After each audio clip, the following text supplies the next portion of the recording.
different environment to control your breathing, your emotion, but it's better that you control your fitness as well, because you can tell me this bullshit that you don't need to be fit to fight for your life. That's not true.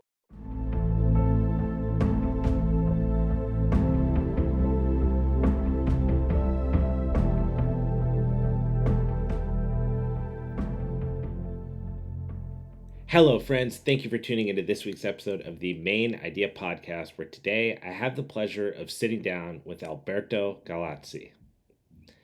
For those of you that love this podcast and want to support it, please take 30 seconds to leave a 5-star review on Apple or Spotify and subscribe to the YouTube channel. It's so easy and it helps the show get discovered organically while helping me continue to bring on amazing guests. To make listening easier, there's now timestamps in the show notes, so feel free to jump around to the part that interests you most, although I always recommend listening to the episode in its entirety. And finally, one of the best ways that you can support the show is to share an episode. Send an episode to someone you know who loves jiu-jitsu or strength training or optimization, and let them become part of the community. Alberto Gallazzi is a former Italian paratrooper with over 30 years managing personal security for celebrities, diplomats, and politicians. He also consults special operations units on close quarter combat. He holds black belts in Israeli Jiu-Jitsu and full contact karate. He runs his combative system tactical survival jiu-jitsu under the TAD 0-13 Education Lab. I hope that you enjoy this episode as much as I did. Without further ado, the talented Alberto Gallazzi. Well, Alberto, thank you so much for taking the time out of your schedule and joining me on the podcast. I know you got a lot going on. We've had some travel and scheduling issues, but to finally be here really means a lot. So thank you for taking the time. Thank you for your invitation. Really appreciate that, man. It means a lot to me as well. Yeah.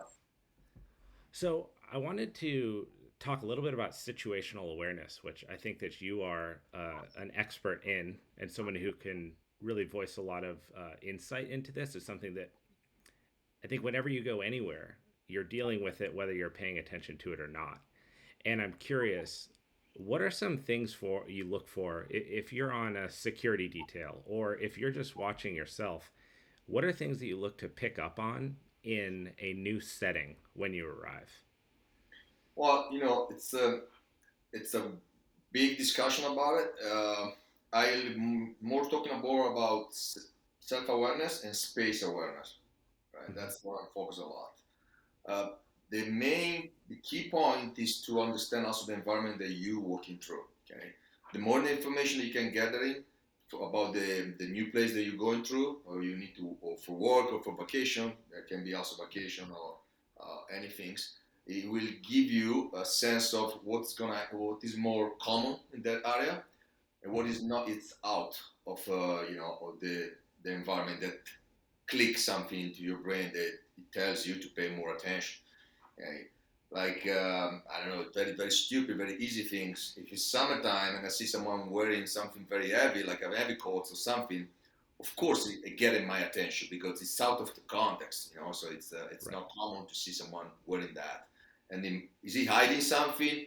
Is it? It's homeless. It's someone that it's probably psychologically is not in his place. Whatever is the reason, I might get more attention to that. That sometime and also need to take in consideration that might be the purpose to have my attention looking at them and make me not aware about what's going on next to me or behind me. And especially that's when I'm working. When I'm working, I need to be focused on different things because I take also those kind of click things, those kind of uncommon things that I see it that usually that take my attention. That might be an ambush. That might be something that is disconnect me from the reality, and then I pay attention to the wrong things, and I keep my quiet eyes focused on what's going on around my client, around me, or all the things that are moving in my environment, in my space. That's why I always check space and not just the environment. So it's very tricky. That's what you're doing. Information gathering, it's one of the main things that I ask people to do, because if you're going to work in Latin America, you need to understand the type of culture, if small city, big city, and pay attention. Sometimes I sit in a bench, I try to dress very, very gray, very loose, I don't try to put any mark on my body that there maybe he also can establish a conversation. I don't know. For example, you go to New York City, you may have in a New York Giants T-shirt or hat. You might start a conversation with someone. I try to avoid everything that might be having people try to talk to me so that I can, look like nobody. People probably don't remember me. I try to put the long sleeve most of the time Yep. to cover my tattoo so that already my face sometimes is very it might attract attention. So I try to to put an ad, put something that make me more invisible. And I sit and try to see how the people work. If everybody are in a hurry to go to work, or there is a lot of people that just maybe like in the south of Italy strolling around because there is I know that they have less rush that the people in the north. So I try then to act and work and deal with my modus operandi in the same way so that I can not attract attention, but I can spot attention to other people. And be, about that, I can see if someone is not in the content as well. So that already tell me and maybe make me pay attention of that guy that move. It's out of context as well, like I might be in that case. I also, Do you find yourself because of this? Like I've always wondered with former police officers, law officers, former service members.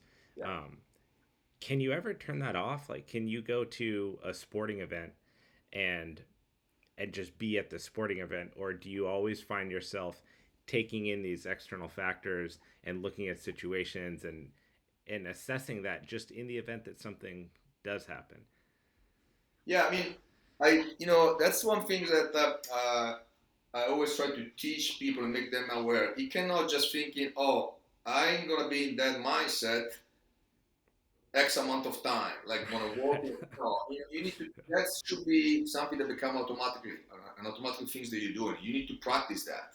You know, some people are more into it because of the job that maybe been to it before. Maybe they've been into the army, maybe they've been into the security contractor work, whatever is the reason. But also for um, someone that has family, it's good to know. It's good to know those things. It's good to start to pay attention to understanding if something happened in a sport event and I know the exit row are there one, he's going to be the crowd running in that direction.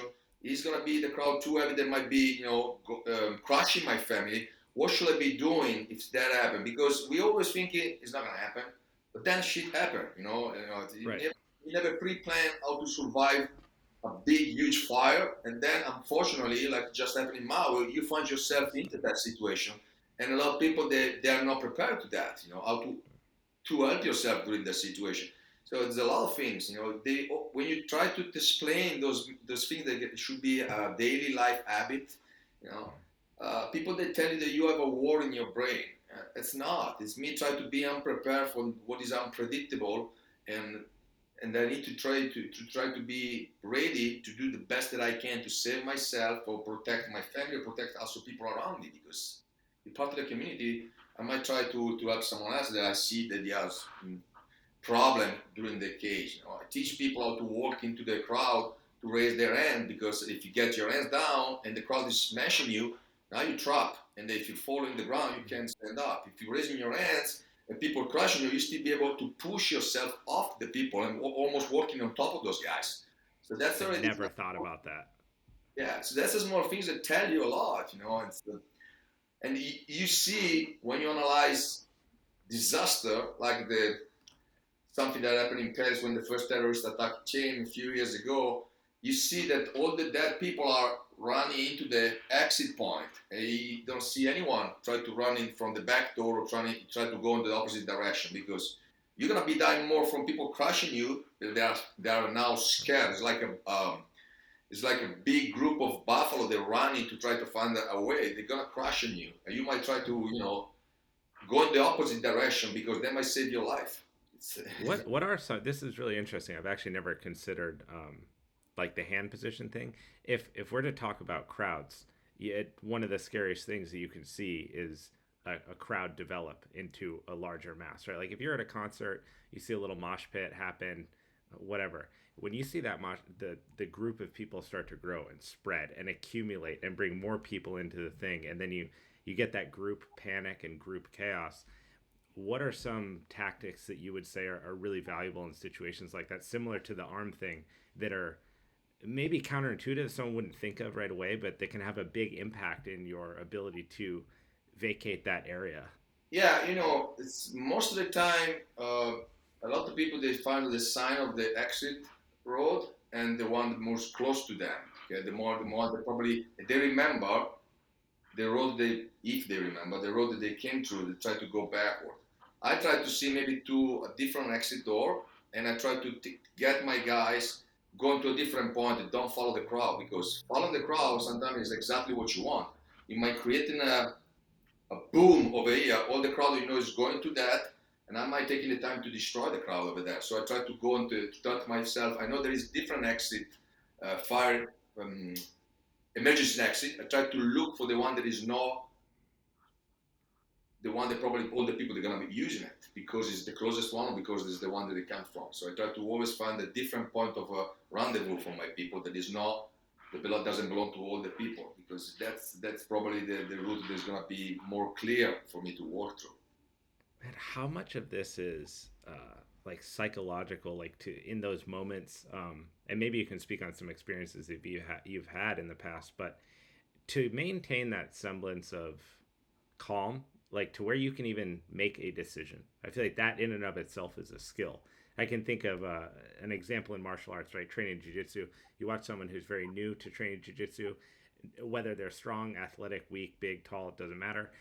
They're extremely tense. Everything they do has tension in it. And tension is really predictable. If you and I are training and you're tense, I can sweep you much easier. I can control you much easier. When you watch two people that are much more skilled go together, they're a lot more fluid, and they have this they're able to move their body, but they're also thinking like chess ahead. And even though it's dynamic and it's changing, they're still able to like comprehend what's going on. So in situations like these, we can use like a natural disaster, an unfortunate terrorist situation like what you mentioned in Europe. If you are untrained, so if you don't do what you've done for a living and spent a lifetime thinking about this stuff on a day-to-day basis, how do you maintain tranquility and decision making skill in a moment like that? That comes to when I talking about mindset, people they think, you're talking about proactive mindset, that's what you want to have, or fighting minds. No, when I'm talking about my mindset, can be behind everything. Can be behind your training. Why do you train? Why do you do that kind of takedown? For Right. that reason. Why are you training that kind of style? For that reason. Why are you thinking about situational awareness? Or why you train self-defense, or I don't even like the word self-defense. Why do you train for protecting yourself in this kind of scenario? So that's if you that the reason is to protect me and protect my family. I need to spend more time on those things than actually close combat. Okay, but Hmm. a lot of people they just focus on one part of the equation, and that's when they get lost. They try to get the best vertically, to becoming so good on one takedown or one lock or one break. They don't think in that around like in circular training, you have different things like self-awareness, gathering information, concealment, and concealment will be also how do I conceal myself from a predator? How do I Like look? wearing the clothing, no Yeah, logos. concealment is everything. Like if I'm retaining my weapon, maybe just can be this concealing my weapon, but maybe I have an exposed gun, exposed weapon. I need to conceal my position to get a better posture so that you guys cannot see it correctly, cannot approach that correctly. So concealment is everything. For an unprepared guys, it's a way to think they need to do this kind of training, and you need to take it by a small bite. It can go, but otherwise it's going to be becoming a psychopathic. It's going to be becoming too stressful. Everything Right. if it's too stressful for you to take it, and you don't have a very strong need because you don't do that as a job. Sometimes it's becoming too much stress and too much load on your cognitive. So you need to be something that you upgrade slowly, and you need to find a way to practice that. Maybe some people they've never been in a fucking concert. Sorry about that. No, no, you have to say whatever you want.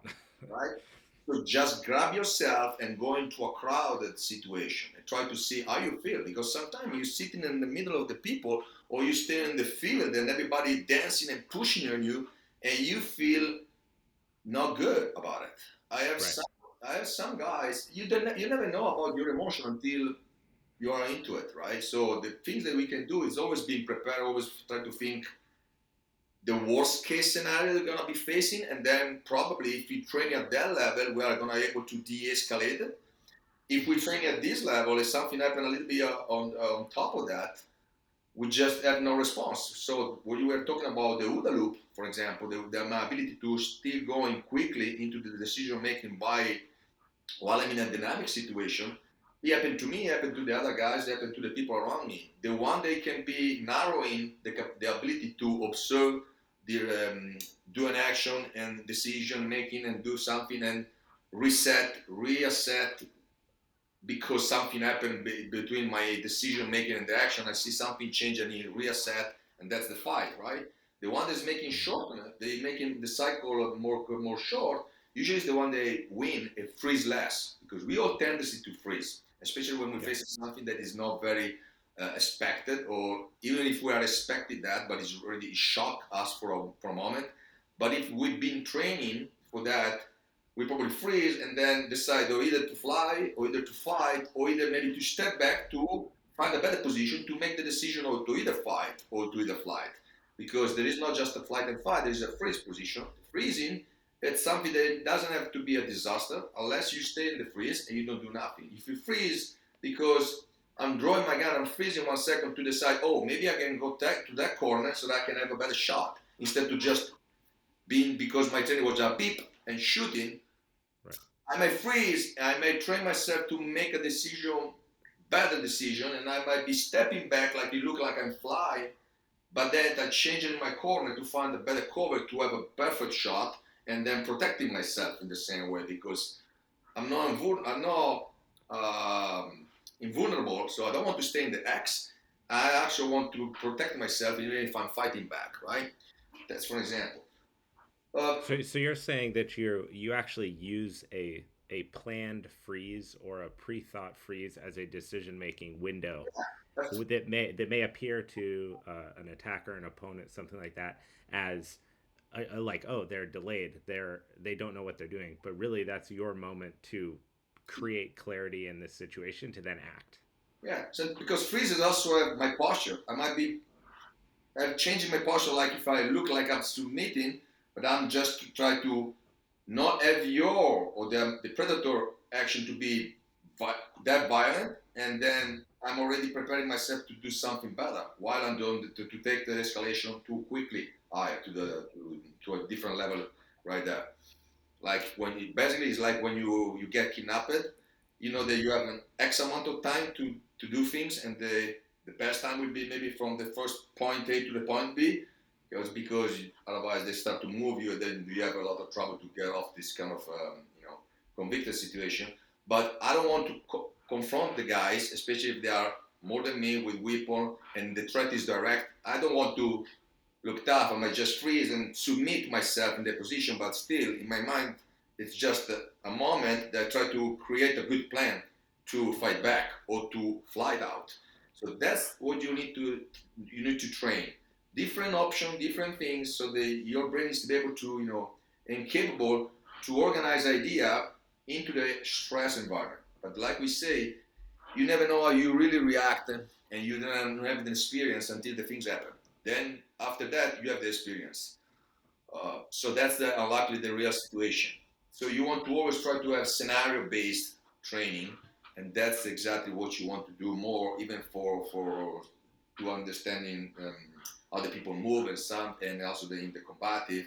You want to have force on force if you practice in firearm. You want to have force on force if you practice again gravitation. You want to have some force on force if you train yourself to protect your family. So basically to protect a third person. So because that allow you to accumulate some information about how you really deal with that. How you really deal with that kind of stress inoculation. That is still is not the same things that you're gonna be feeling when you are under fear and when you are under the real situation. I'm telling you this because, for example, I have one.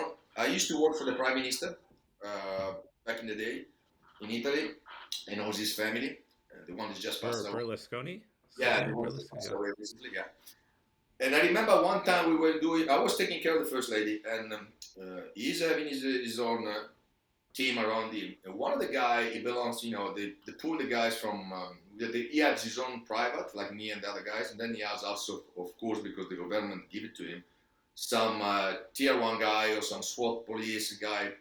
Those guys are very good. But I remember one of those guys was next to him, very, very trained, very skilled. He came to me when we have a break and told me, I need to pull off this work. I said, why is that? Because they've been through different things. They've been through Afghanistan. They've been to that. There is something that when I'm close to him, they make me anxious. So I don't feel good. I don't feel I'm working efficiently. There's something about his personality or the type of things that we're doing that it doesn't make me feel. I'm very nervous. So that's probably that this guy's maybe he's been to war, but that kind of situation, he got something inside that doesn't make him feel that he can operate correctly. It's good that he already assessed that and he tell us and he take the decision to get off the job because that might be compromise everybody. But also tells you about that you never know exactly your emotion until you are into that spot. It's because you might be preparing everything and they might freeze because you just see your wife with a piece of brain off and you might be already see your partner doing it. But what happened to your family is a game changer. You don't know. You might be lost yourself. You might be lose control and down the decision What making. what was it what was it like being on a security detail like that? I mean, your ability to read a forward and backward situation at all times throughout the entire day has to just be at its absolute peak. So, are you managing stress in those moments, or are you finding a way to compartmentalize that and kind of not overlook it, but work through it? What's that experience like? Well, okay, of course, at the beginning of the stage, you fortunately you always been introduced to a team that has more experience, and you try to to see and pick up information to learn from the other guys, and the only things that I like, and I always been in that way.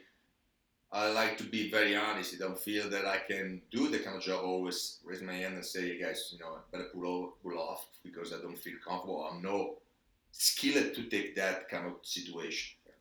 Right. But for me, it's a job. It's a very clear why. I just wrote a book that is talking about that, and for me, it was always very clear why I do things, why do I training, and once I build up my strong self belief system.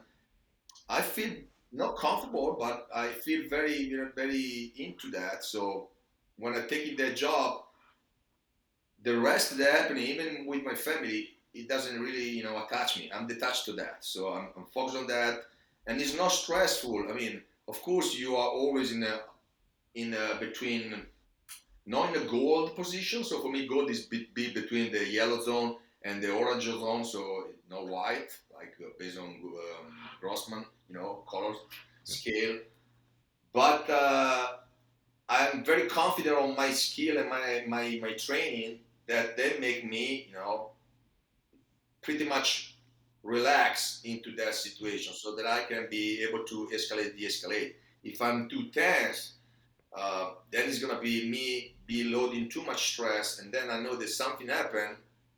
My response won't be accurate, or will be maybe too much, okay? Because I'm maybe already overstressed. I'm already in the edge, already holding too much tension. Okay? Very important is the lifestyle that I conducted after or during my off day. Okay? I don't drink, I don't smoke, I don't get late in the night. I try to conduct myself in the same way when I'm working, when I'm not working. I try to be educated in the same way. I keep my training on point. I keep my sleeping on point. I work a lot on my sort of meditation, but it's not me trying to go into yoga class or stuff like that. It's more me trying Right. to find space for myself that I can analyze things in my mind or what I can do better. Even if I do things good on the work, I try to analyze what can I do to optimize in that job and stuff like that. And that makes me feel more very confident when I'm walking along those guys, when I'm walking along celebrity, it's another things that I do is not my best choice, but it's another thing, it's another type of stress. It's because political, it might be more dangerous on point, but it's also more easy than celebrity. Celebrity can be a big cows, big change in every 2 seconds, big babysitting at some time. It depends on what the celebrity, of course, right? Because some celebrities are very weird.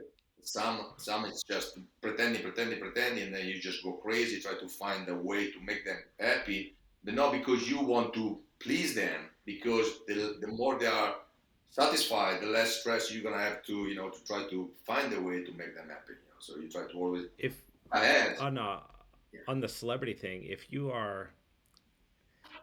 let's say you're on a celebrity detail, I would imagine that a celebrity detail in comparison to like a prime minister detail, the scale's a little bit different, right? You're talking about like a world leader versus like a pop public figure.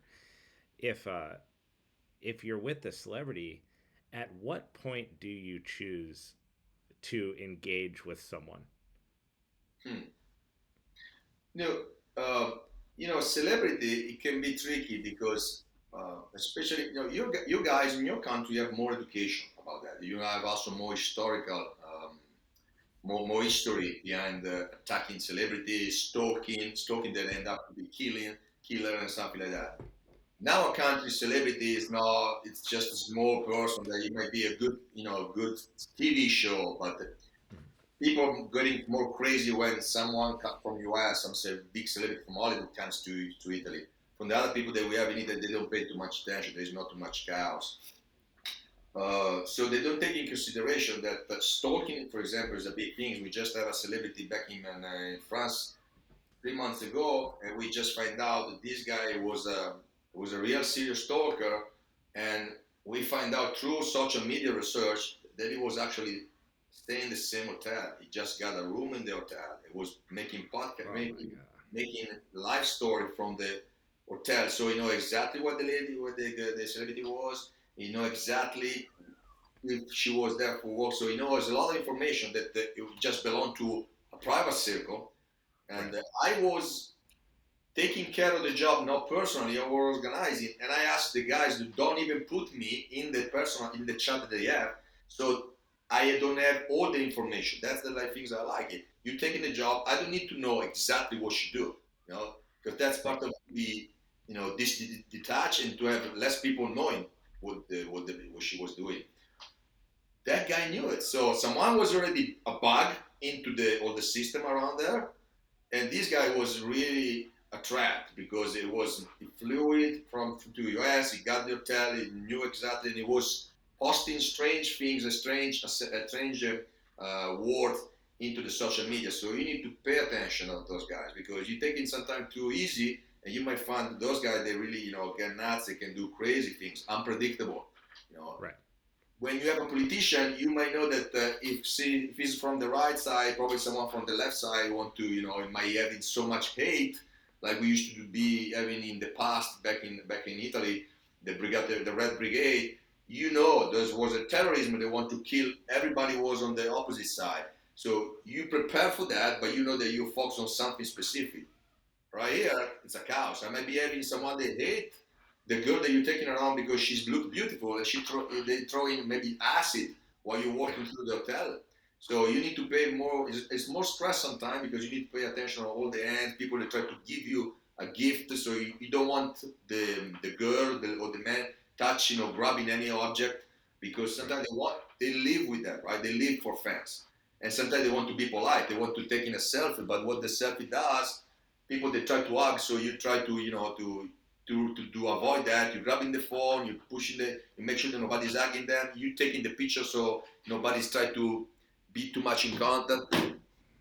It's not that easy. It creates a lot of stress more than the politician environment, for So sure. when you see, let's say a situation like that, if you have this information, right, you have intelligence on a person that's within, in this case, the exact vicinity that you're in. So this, I would consider this like a dangerous situation. You have someone you know is a stalker. They're in the same building as someone that you're there to protect or watch over. With that, when do you decide like enough is enough? Like, how do you know where that line is where you go, okay, they haven't physically done anything yet? Like if you're in the lobby and the guy grabs her, Yeah, of you know, course. that's a there done. But up until that point, it's just potential danger. You're managing this potential for danger. So how do you walk that line? And I when do you know it's time to step in and say, hey, this is too much? Listen, man, we've been watching, we've been watching you. We know what you're up, because they're just going to go, oh my God, you're crazy. That's not, I'm not doing that. You no, got the wrong guy. that's the hard part because especially those days everybody have a mobile phone taking video, right? Then Right. they don't know everything behind, so they just telling you that you're abusing of force. So and then whatever you do, it doesn't afflict maybe too much you as a close protection of officer or operator. It's gonna affect the reputation of your client. So you need to also take that in consideration that everything you do may damage them. So it's very hard to see when the action need to be. You need to start to read a lot of body language. You decide how much distance this guy can cover. Or what I do a lot when I have already find 3 or 2 person that I see them. For example, maybe in London, and I see like happened to me, people being everywhere. I mean, the same face. I find them in this location, in this location. So they follow Like me. you're seeing them Yeah, I see them. place to place to place. Yeah. I show the picture to all my guys, and maybe I got an extra security guy that it doesn't show. It's like working a ghost, and he's gonna be pretending to be a fan, walking close to those guys. So as soon as I see these guys moving, this guy is gonna lock him, and he's Yeah. pretending that it's gonna be an external fight, and not me engage with that. So you need to play very very tricky to avoid physical direct confrontation because, like you say, if you are a 2 meter, you just grab, throwing something, you're coming to me, it's probably nobody's gonna complain if I'm reacting. But if you're too far, I might come close to you. I might tell you that I already spot you. You better lay off. So, but always in a nice way to try to make you understand. I'm nice now. Next time you get close, maybe it's not gonna be nice anymore. But it can be too much hard because those people are gonna start screaming. A lot of people start screaming. They have their other partner recording, and then they create all those YouTube and TikTok things that you don't even do nothing, but that you already created a chaos for nothing. So you need to pre-plan everything and make sure that everything is covered. Like there is a Russian guy that lives in France that his main job right now is to look for the celebrity detail, and I think he did with Katy Perry. He ran into the security detail, grab the VIP and run away with it for a few steps. That's it. That's the only things they want to do it. But can you imagine how bad you look, but also how scared these things can be? Because one day Oh long, yeah. they can redo everything, right?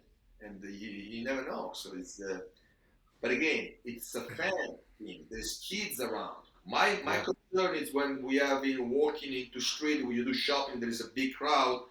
I'm always thinking about the kids in front because sometimes parents they don't think they want to take video they bring their kids.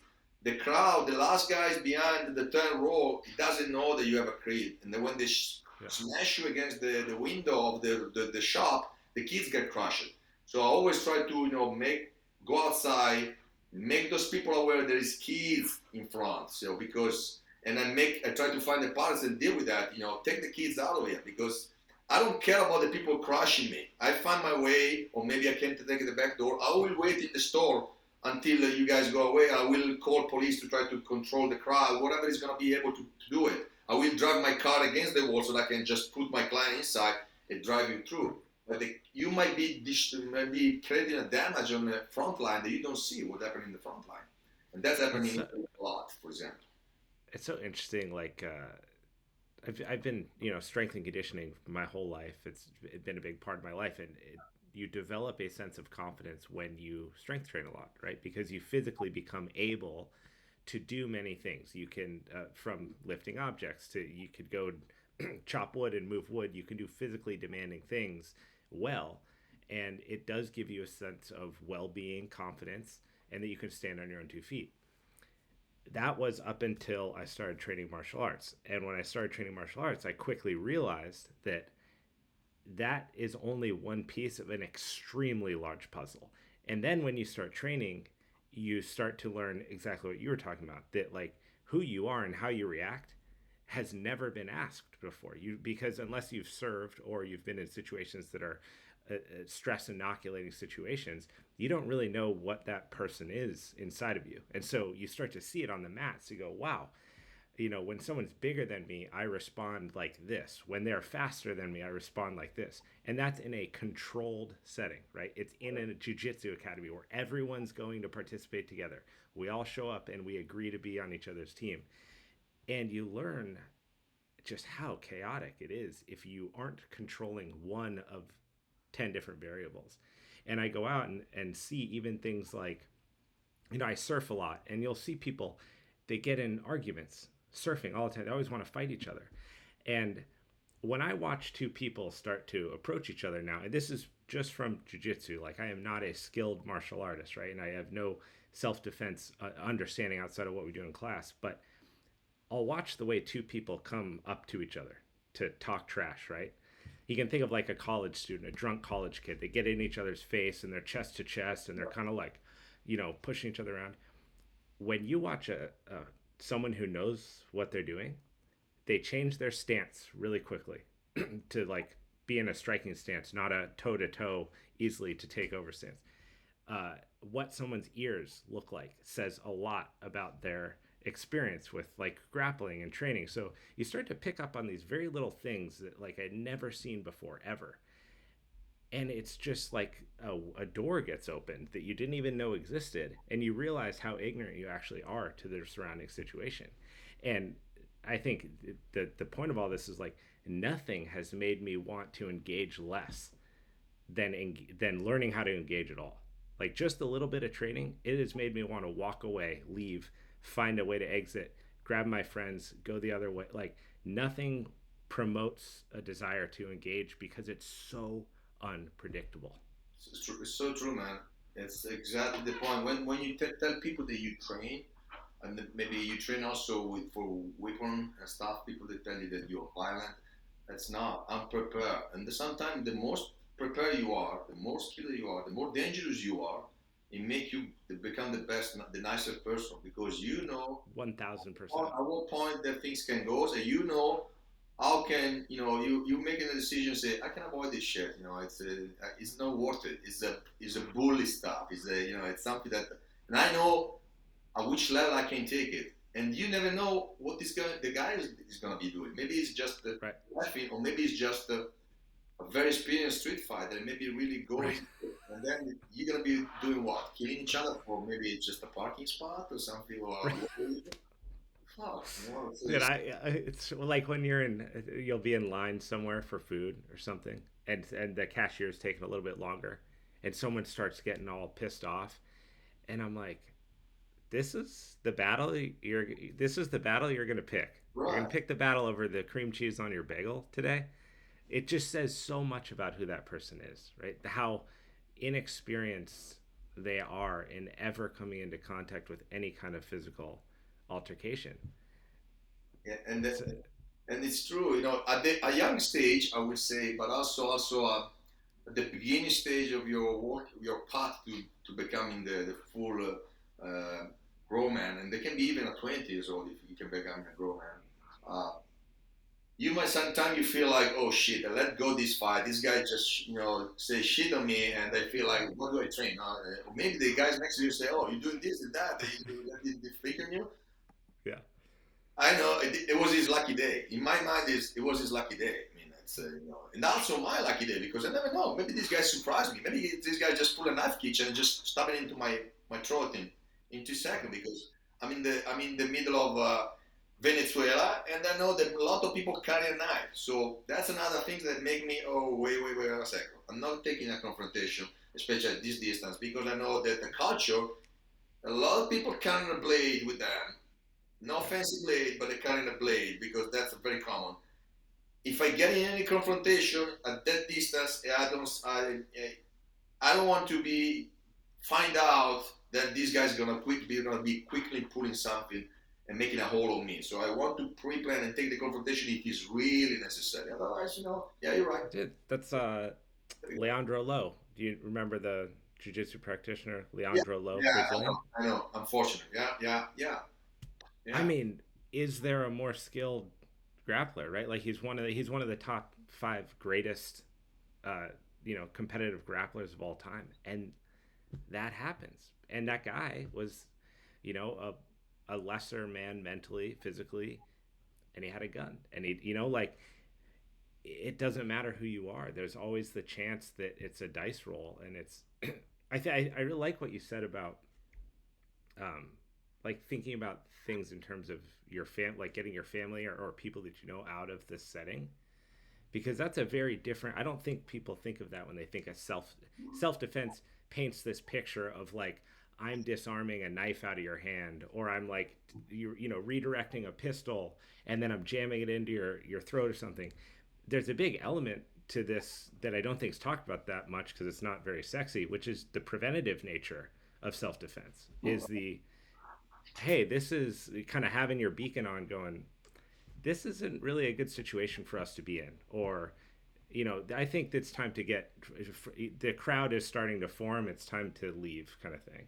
How much of that do you teach with people that you work with, almost on like the lead up to when it's too late, how you handle those earlier minutes in a situation?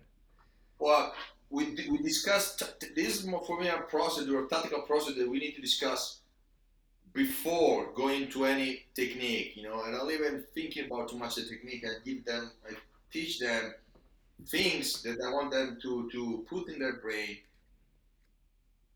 change the environment all the time, changing formula all the time, because at the end of the day, the fight is going to be an algorithm. And at one point, your brain is not, it doesn't have to be able to remember the perfect technique. You need to be associated the element or whatever position the guy is doing, whatever maneuver the guy is doing, or the space that you have, and create the opportunity to do something. Okay, if I give you this triangulation, this and that, and then you see that it doesn't perform or you don't have the space, and you just base yourself on that, you freeze. And I don't want that to happen. I want them to thinking about the controlling of the situation before, because every time you get into contact, then the situation it might be differently, especially for someone that does security force, law enforcement, and military. Well, military, it's a different things because especially the tier one are working, of course, they do direct action, they do the hunting things, so they already go into something and they know the threat is there. Okay? Cops, on the other side, they're taking a lot of risk because they're being called for, like recently back home, for house discussion, house fight. And then they go into the apartment and they find these guys, with the big machete running into them. They already find someone with the head off.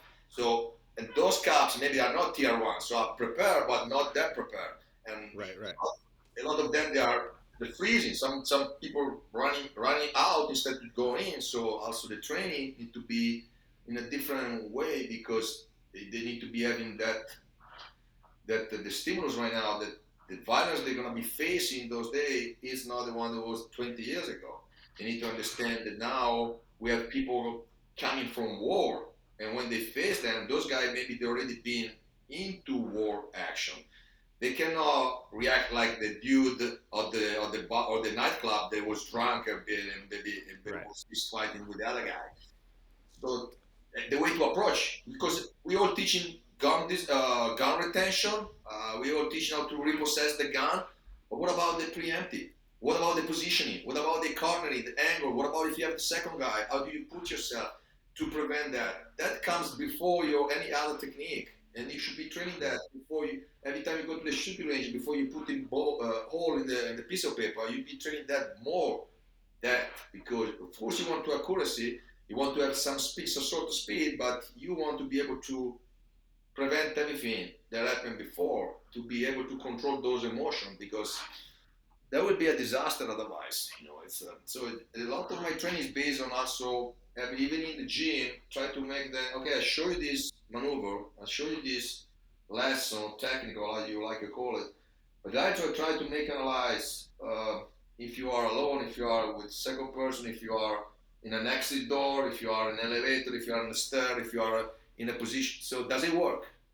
Right. You learn the front kick, and maybe you are in the stadium, and the only thing is the front kick. If you are on the ramp, you cannot kick down, you cannot kick up because you change the position. You learn a double leg, you might do it in one position, the other one you can't. So I try to make analyze because I don't want you to freeze and stuck because you know that you probably have a martial art background, but now you find yourself in a position that you can apply those shit. What you gonna do?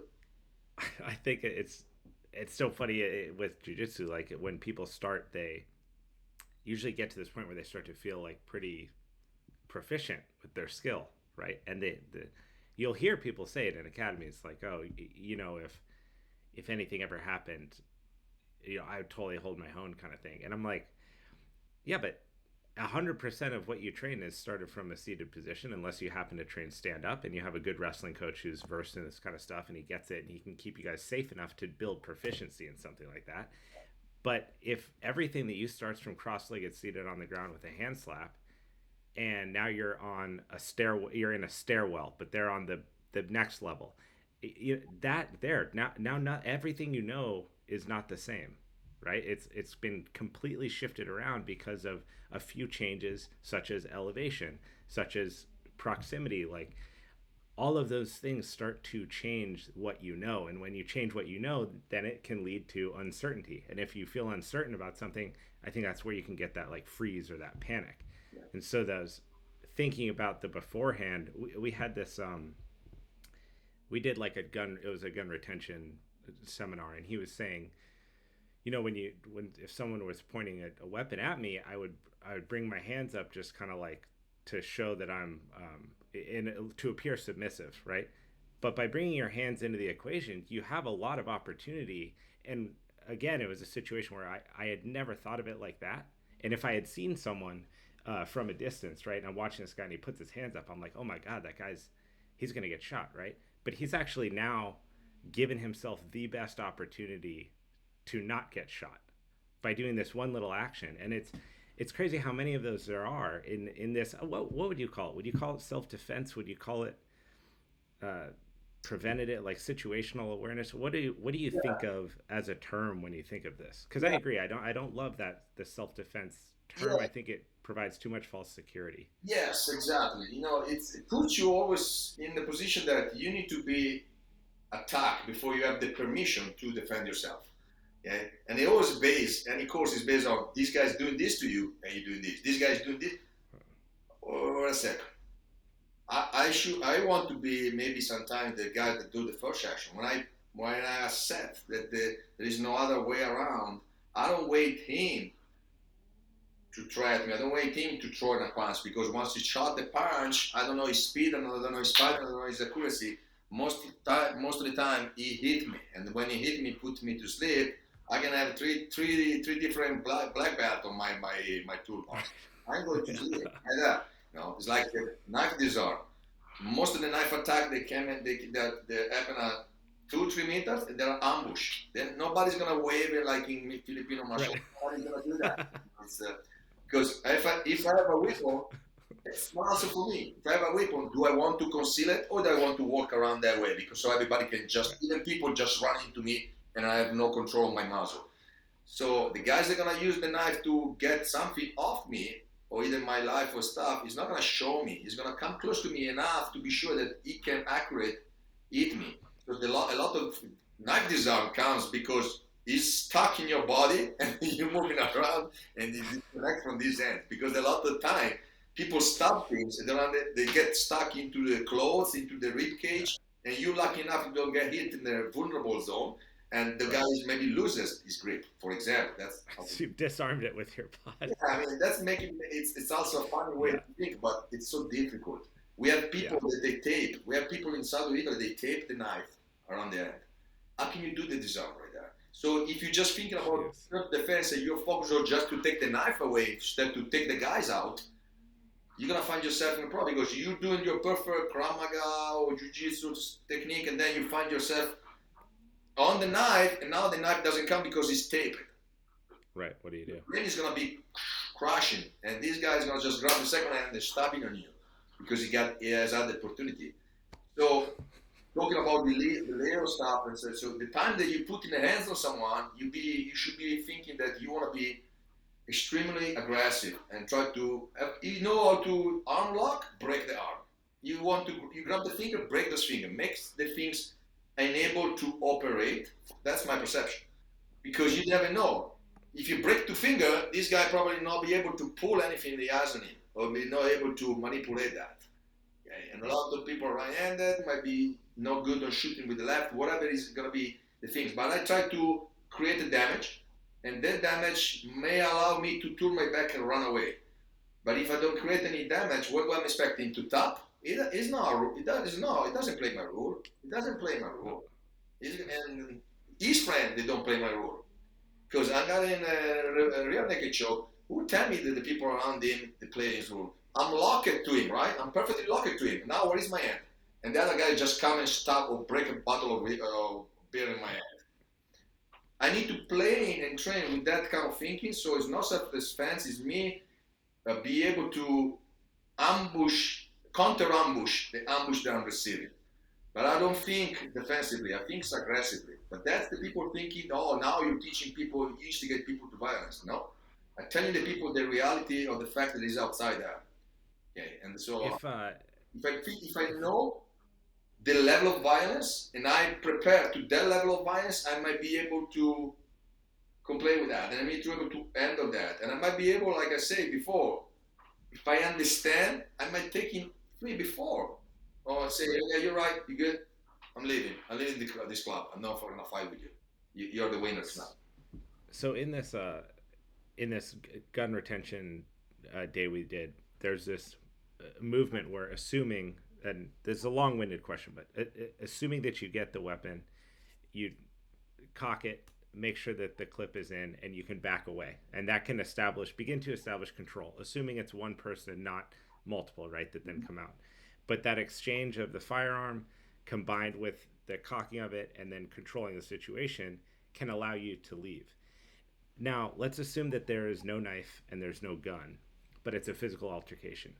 What do you think is the equivalent to that? Like, how do you end a physical altercation and leave?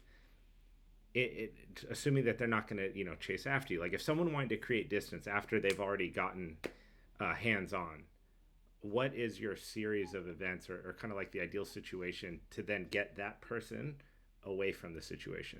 Look, for me, it's pretty simple. Now, I know this when I talk these at the table, maybe on a nice dinner. Some people, they just shaking their head, like, oh, the people they say, oh, no, that's not, it's too violence.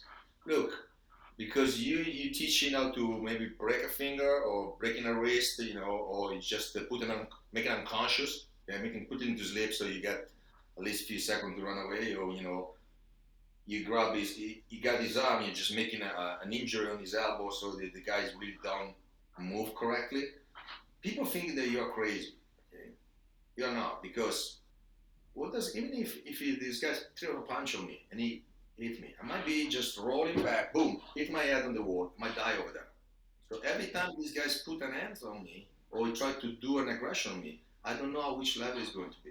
I don't know which level it's going to end. Like, you can't predict their potential for So violence. if I accept the fight and I see that there is no other way to do that, I don't try to be too nice. I try to don't try to kill the guy, because that's you. Your level of training will make you be able to accept what's going on. And if you work, what we discussed before, the mindset, the space awareness, the visual training, and that's part of my training system as a pyramid. And the first thing is mindset, that is visual training, space control, self-awareness, and then is movement, and then is targeting, and then is technique or weapon.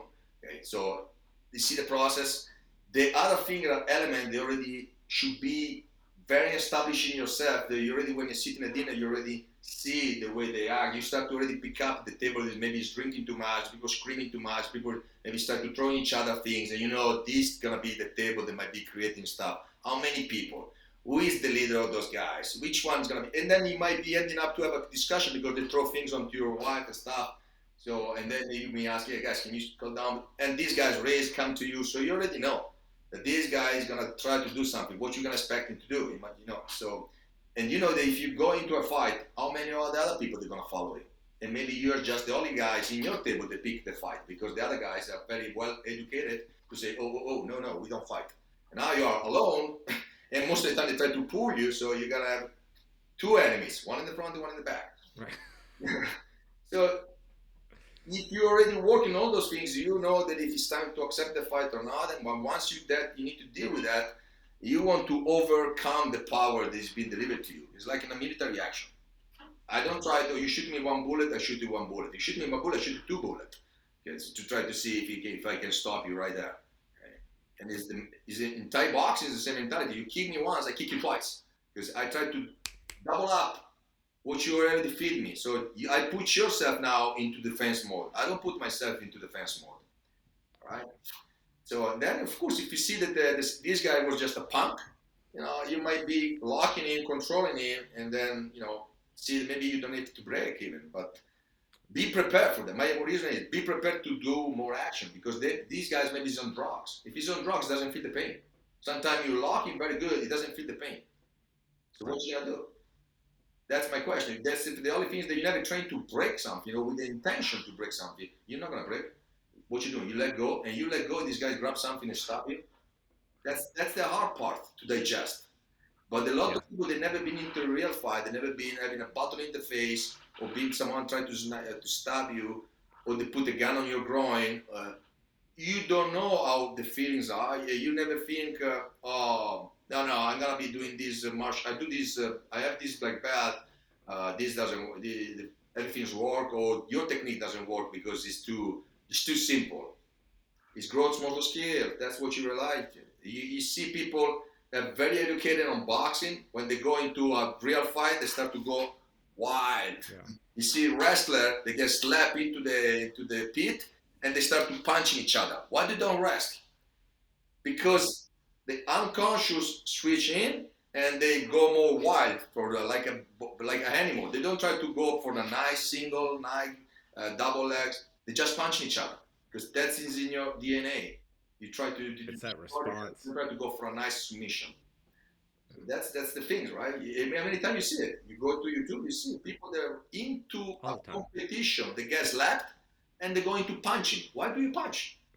I mean, you see this in the UFC all the time, right? They stick it to the game plan, right? The guy didn't stick to his game plan. There's fighters who,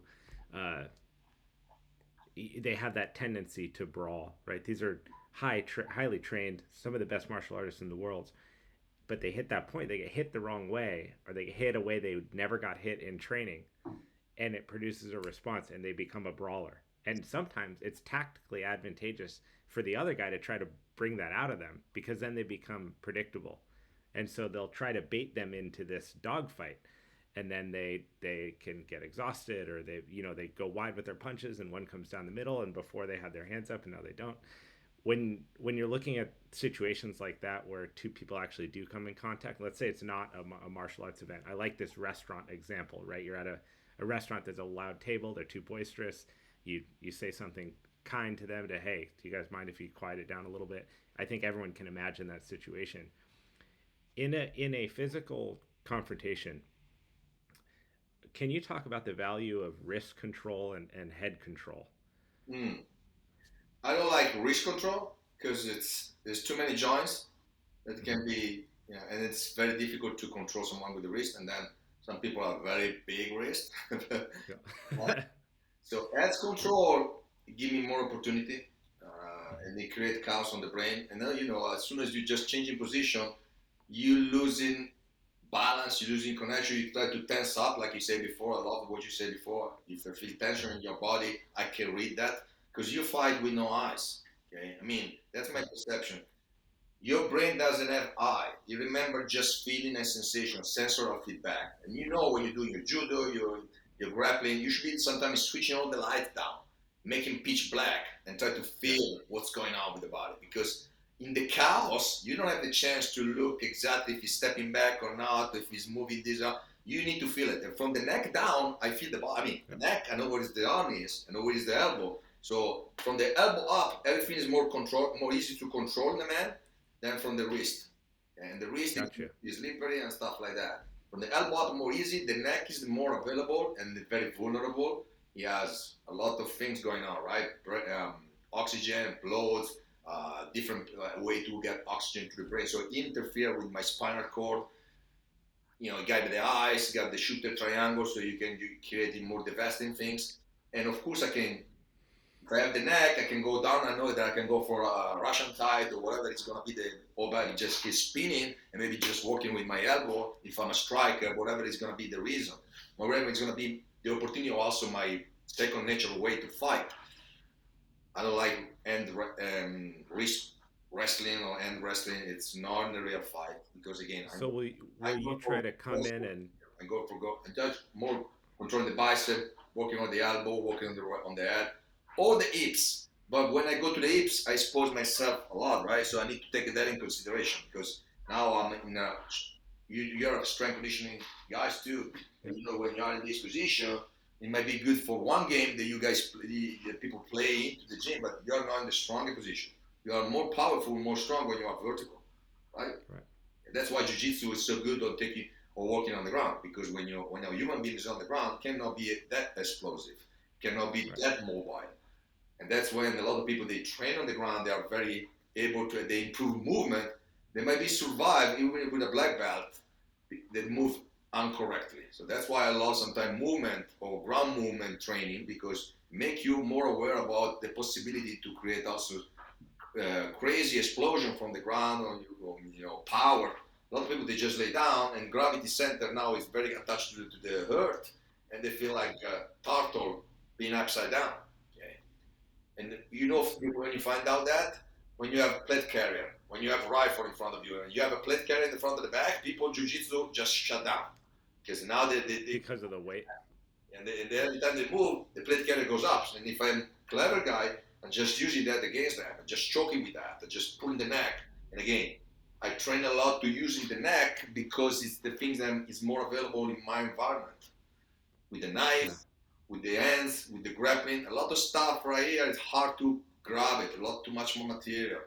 So it's I need to be. So in a situation like if you and I were face to face, you would try to forego the wrist and arm control in all instances and get into like a tie clench or something like that to then start to Yeah, control the head, or tie, or uh, like an arm 50 drag. or an arm drag, and then Yeah. the best position for me would be on my 45 on from the back. Yeah. A lot of people, oh, the back is for coward. No, it's not. It's a big vicious fight, and try to end the fight. You know what I mean? You should meet people better from the back, right? So It's my favorite place to yeah. be. So 100%. and then sometimes you need to learn how to fight the guys from the front, from the side, and from. It's not always such a gentleman agreement. Sometimes maybe you and me, we are ending a situation, and then we got into this fight, and then if I get the chance, the lucky shot to be alive or to be standing and not being knocked down, I see, and you are in trouble, and one guy's on top of you. Should I be trying to sneak around and put myself in the front, or should I be able to learn how to take the people from the back, maneuvering the head from the back? But a lot of time you don't train that. And when you Right. show that to people, say, "Oh, but that's not going to work," because you never been in a real fight. You never been trying to take someone away from my friend. They try to kill him. So you need to Right. be better understanding what you're talking about because you having the third degree black belt, but you never try someone else, find someone that maybe like we used to have when I was 15. We used to have people from immigrants from the south of Italy. They're very poor, so I don't blame them on that because poverty makes you becoming more aggressive. They used to run around in the Vespa at that time, that's just a moped, and carry screwdriver into the toolbox. And age of 13, they used to come into the school. They used to stabbing people just to get the piece of croissant and stuff like that with screwdriver. So if you've never been in that kind of fight, you don't understand how people can be violent. And you don't want to becoming nice. You want to becoming violent as well Yeah. to deal with that. It might be a chaos fight, 3-on-1. If Yeah. it's 3-on-1 on you, I cannot sneak in front just because the only things I've been trained is being in the front and deal with that shit. Okay, that's why I love it. I Right. love boxing. It's my second nature. But I need to also understand that I want to try to take someone from the back. Can I Yeah. deal more with the hips, pulling, or it's easy for me to work with the brain? And I know the brain wants to stay vertical, right? Because this thing it's a very perfect weapon, but it's very heavy right now, and the neck is very vulnerable every time I'm moving these things because it's too heavy for the structure that we have beyond. It's so interesting when I hear from people like yourself who are so versed in this, who have committed a lifetime to understanding this kind of thing. One, your stoic nature about it, right? You see it very much for what it is, and you don't sound emotional about it.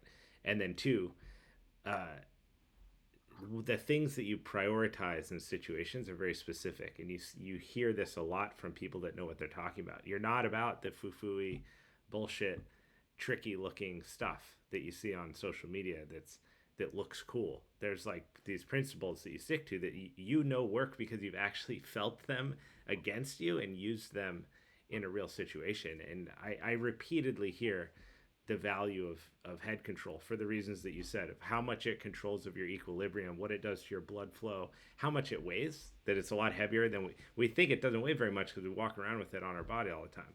But when it gets pulled in a different direction, it completely changes your whole posture. And that's even workable in strength training. You know, when you focus on a cervical spine position or something, it can change a lot about the mechanics of what someone's doing. And guys, I guess I sorry to interrupt you. go ahead. No, I was, No, go ahead. and that's also for me. I train different people, but I try to maintain it as simple as possible. It's one thing is not for sure. It's not very commercial, because people come to the training and they just understand principle and stuff. I don't even call name, but the wrist can have a different mobility. The elbow have that mobility, and the elbow replicate most of what the knees does. So different length between the two bones connected. But once you understand a break and a leverage on the elbow, probably is the same way that the knee is operated. The neck has less mobility, so it's easier once you put it in a position to manipulate it. So it make it easy to apply that. But also I teach also army and soldier, and a lot of time, right now the scenario, for example, changed, right? Look what happened back in Ukraine. Now you might be, we hope not, but you fighting someone that is dressing like you. It's not like 20 years ago that you were finding people with the slippers, right? Now you're finding people that have an helmet, they have an equipment. So the helmet will be good for me if I'm going to my double and I use my head to control you better. But also it can be something that you can manipulate better if you know how to manipulate the head. And you're going to be having more result on those neck manipulation, neck breaking because of the helmet. So I need to try to find a formula that doesn't change too much. Why? Because as a martial artist, how hard it is when you train something. And I don't like the word muscle memory, right? When people say, "Oh, you do it this thousand of times until it's a muscle memory," it can be. It doesn't have to be muscle memory. You still want to have his unconscious competence, and the unconscious competence should be making you changing, and that doesn't have to be automatic.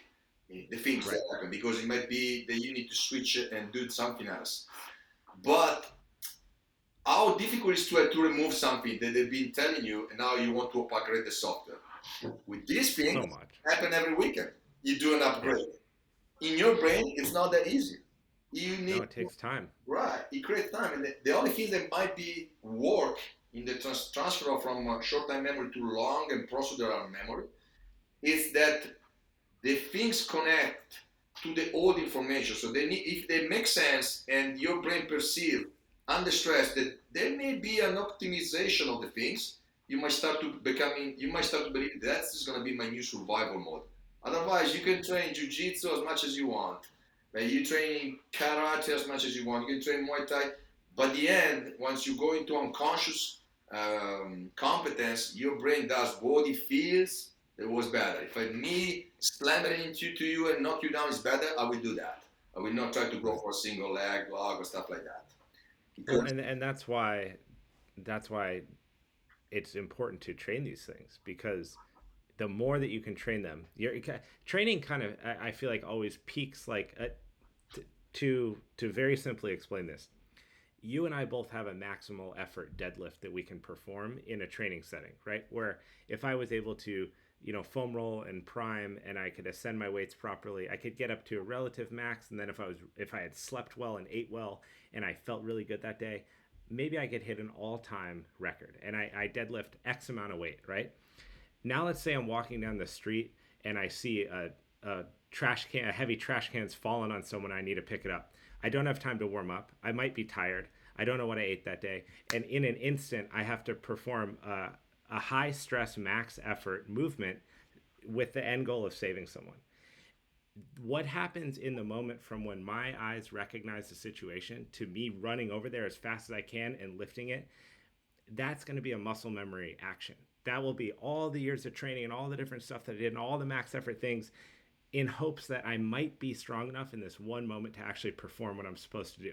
But I'm sure as hell not going to walk over there, lay on the ground, foam roll for a little bit, stretch, lift up a lighter trash can, breathe a little bit, feel things out, brace, and then do it. It's not it. And I think with martial arts interactions, it's the same thing. You train jujitsu as much as you can. You train striking as much as you can. You train stand up. Maybe you learn about situational awareness and like retention and these kind of things. And then the one situation that you actually deal with in your life happens to be all those things bound up together, and it's how are you going to respond based on what you know, and you don't really have the luxury of thinking about that before you do it. Sure. And that's where all of these things become so valuable Sure. to just practice them. Sure. And that's another thing that I don't like in this self-defense community when they tell you, oh, because the scenario that me and you will discuss is this, it's a waste of time to practice your jiu-jitsu, your boxing, and this and that. You learning this couple of moves, you don't need to be fit to defend yourself. That's bullshit. You better be fit. Right. You better be fit because Yeah. you know how much you last in a role in a very social environment in a nice gym with a nice tatami. You last nothing when you're rolling with someone at the beginning if you have no condition. Even if you are conditioned, maybe you do 12 round boxing. The time that you go on the ground the first time, the tension that you create, that's now in the second, right? So Yeah. you better know That was different environment to control your breathing, your emotion. But it's better that you control your fitness as well, because you can't tell me this bullshit that you don't need to be fit to fight for your life. That's not true. yeah, yeah, exactly. I disagree wholeheartedly because anyone I mean, the difference in scale from a day training on the mats to competing to competition training, those are three very different things. And when you go in and you're the average person just rolling, it's hard and it's going to challenge you cardiovascularly. When you add adrenaline, that strips you of your cardiovascular endurance. And then when you make it anaerobic, how long can you last? How long can each individual person go as hard as they possibly can repeatedly over and over? Not mad. I mean, most people be gas out in a minute, right? So now you're asking, how are you going to respond in a situation you don't understand with mechanics that you have hopefully hardened over time, and now you're unfit? Good luck. Right, right. And then think about if you make it to run away, how far you can run. Your heart rate will be already like here because you are scared and you run away. Dude. If you gas out in 50 minutes, then the guy is gonna reach, and now you are even more fatigued. You're gonna have no response. You're I gonna mean, this is a you're gonna have extremely the movie things that you cannot put the keys in your into the shift to start the car because you are shaking because you can't control fine motor skill anymore because you are so exhausted and so afraid at the same time. yeah. I mean, this is extremely sensitive situation, and what happened in Maui is a travesty. But for a fact that there were people that were trying to run as hard as they could to the water. You know what I mean? Like, in a situation where you really need it, you don't get to decide what your conditioning level is. You get to have your conditioning level based on what you do in your day to day life. And I never wish that experience on any person in the world ever. But in the event that anything happened where you actually needed to mobilize yourself quickly or those around you, And that's I don't want to gamble that. right. And that's exactly, it comes back to the beginning of the discussion. What is the mindset behind what you're doing? If you tell me that, you need to have one priority, right? You cannot I have this priority. No, you have one priority. One. It's single word in Latin. Okay? And then when you fix this priority, you can have a second one.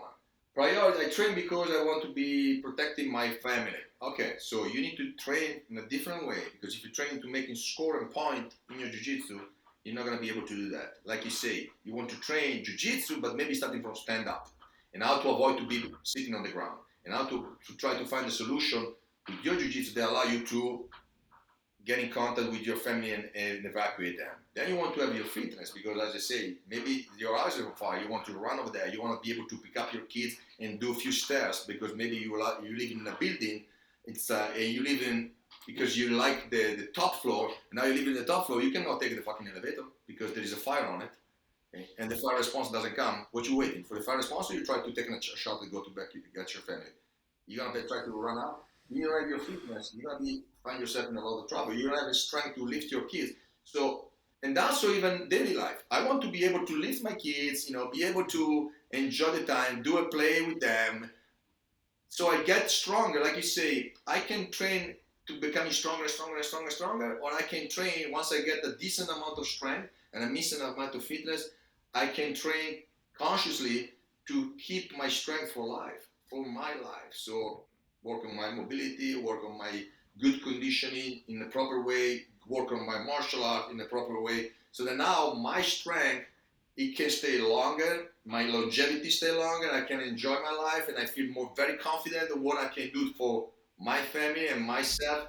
That make a game changer in my mind that I can deal with different things because I feel very good about me. But when you start to doubt of yourself or your ability, that is going to be your freezing, and your freezing is going to afflict your family. So don't tell me that you're training for to protect your family because you don't do anything to them. You're just doing maybe a martial art thing, but you forget everything else. You forget the understanding the social aspect that you're working through. You're coming to Italy right now. You might take in some information, understanding. Bad war place to be with my family is train station. If especially because it's like a favelas right now. So if I need to take the train, I need to take that in consideration. What can I do before we should be hiding things? How many backpack? How many luggage we want to have? You better prepare in that way. So you're gonna be taking care of your family in a better way. You don't walk around with the map because they're gonna be stopping you like an idiot. Look before when you sit in the train. Look before the first road that you want to walk, and then you pretend that you know where you're going. What about that? It's so easy. It doesn't take too much. When in your life did you feel really drawn towards like fitness, strength, and like towards strength and conditioning, fitness, and being able? Look, boy, I honestly started doing fitness, just strength and conditioning when I was 13. So Same. yeah, because I was fat, man. Because I wasn't feeling good with myself. I was like 13. I was like 85 kilos, close to 90. And I don't know, tall guys. I'm 5'7", 5'7.5", something like that. So I was too overweight, and I didn't feel confident in that way. I was already a confident guy. I was already, be able to pick up the confrontation, but I didn't feel good about myself. So I decided to make things for me. And the first things I did, I remember, I put also in my book. I found my mother. She has like the rollerblade that you can fix on your foot, the old one. Yeah. You can adjust on your shoes. And I started to roller skate. Learn to roller skate before, and then I roller skate into my background in the small area that we have outside my old apartment. And I start to get these feet, and then I grow up a spin rope, and I start to spin rope, and then when I start to lose some weight, I enjoyed the first boxing gym, and from that it was me going to boxing, or going to kickboxing, and then going to fitness room because I was more into it. The more I get healthier, the more I become more focused on that, and then I found I love boxing, I love sparring, I love that, and I didn't spend a lot of my year around my friends into the small gangs and stuff to play around shit stuff because I was committed to do the things. And also I need to thank my martial art guys, my first instructor, because every time that I was picking a fight outside, they didn't allow me to go to the gym for like 2 or 3 months, and they knew it how much I love to go to the gym. So they always punishing me and say, if you pick a fight outside, you don't come to the gym. So they educated me to respect my ability, don't abuse, don't be a bully about it. And that's something that they need to be. It's something that we lost a little bit. When we teach in martial art, but we don't teach in the good respect aspect of the martial art. Martial art is still. I know there is competition now. It's more important because you can lead into big things that make you give you money for you, for the athletes, but also for the guys that take you, the manager. But still, to those kids, we need to live teaching some sort of value that they get lost. In Italy, they get lost. I don't know too much about here, but I might see it because, like for us, there is no more mandatory army, and I think mandatory army was the most beautiful things that you can do it because people they start to think about their country and they start to be put from a nice environment I don't or bad environments depend because different social culture putting together under one umbrella that you need to follow rules, values, you need to do things, you need to start to take care of yourself, and you get off the army as a grown-up man. And then Yeah. plus you start to understand that you might be needed sometime, and you know how to do things at least. What was your first interaction with violence where you truly felt that mix of like fear and realness? The example that I gave to you before, it was at the I don't know how you call it here, the grade. When I was 13 and I saw these guys coming, they used to have this, Oh, with the yeah, stabbing. but they used to do a lot of things. You go with a bicycle, they used to stop you. Some people get stabbed to just to get the bicycle, or they take away everything you have. They make you go around naked just because they steal everything possibly they can steal from you. So was the first thing, strong interaction, and because police was a small community, was one police car. It can be anywhere, and so you need to basically take care of yourself like that. And for us, as a young kids and stuff, it was a sense of honor also to don't say nothing. You get beat up, you get into the situation when you go home, you don't say nothing. You just keep it to yourself because you don't want to embarrass your parents. It was like a wrong thing maybe because maybe if you talk, but it was the way that we raise ourselves. We learn how to take care. We know so nobody will say nothing. I know it sounds like a mafia thing, but you don't say it. It was Yeah. very common in our culture. You get beat up, you get someone robbing you, someone that you steal things for you still don't say it. It's a man It's so an honor things for us. It was it's right tough. now. Just talk. It's it's tough because for children, like you don't want any children to experience suffering like that. They're children, and you want to protect them. But when you do talk to people that are in positions like yourself, or not all high level martial artists, but many high level martial artists, they all share this story where they did experience that when they were younger, and because of that, they chose of living a life where they can help other people, not or help other people understand how to stand up for themselves or how to walk away in those situations. So it's this really horrible situation downline produces this really beautiful outcome, and it positions people to have real life experience where they can talk about it to others that won't have that experience but teach them about it. And so it's this weird, like, is it good or is it bad, that situation you're talking about where you, like, as a kid you experience this, you internalize it, you don't share with your parents. In and of itself that appears really horrible, but then you look at your life, you look at how many people you've helped, how many people you've protected, how many people you've instructed that have then taken these principles and they've put them in real life situations and saved themselves or others. And now you look back at that situation when you're younger and you go like, maybe it was a good thing. Right, that's true.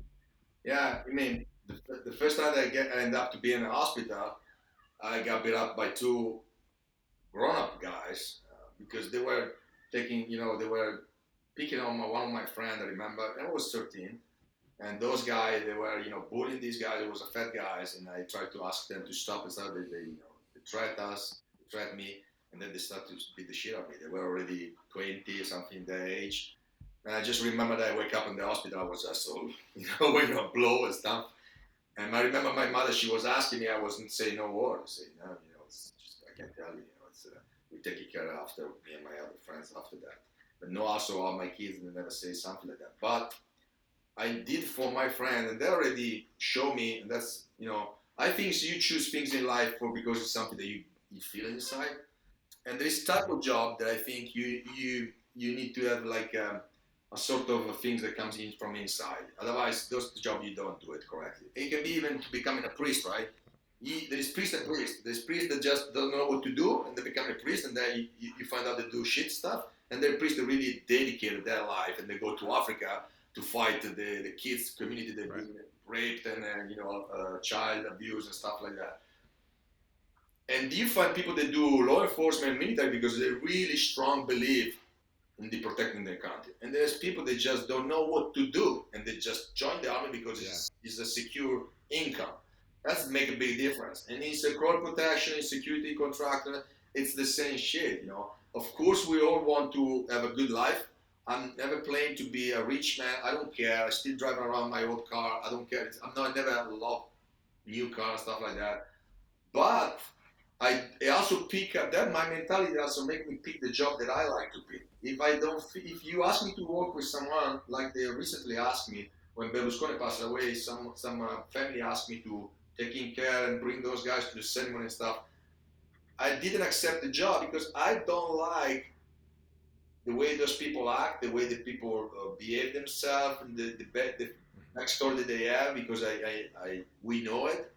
I don't accept that. You know, it's something that it need to comes from me. I need to respect you because I want full respect from you to me, and I want to fully respect you because I will always back you up. If I don't respect you, I might feel that I want to turn myself momentarily to the other side where something happened because I have to respect you, right?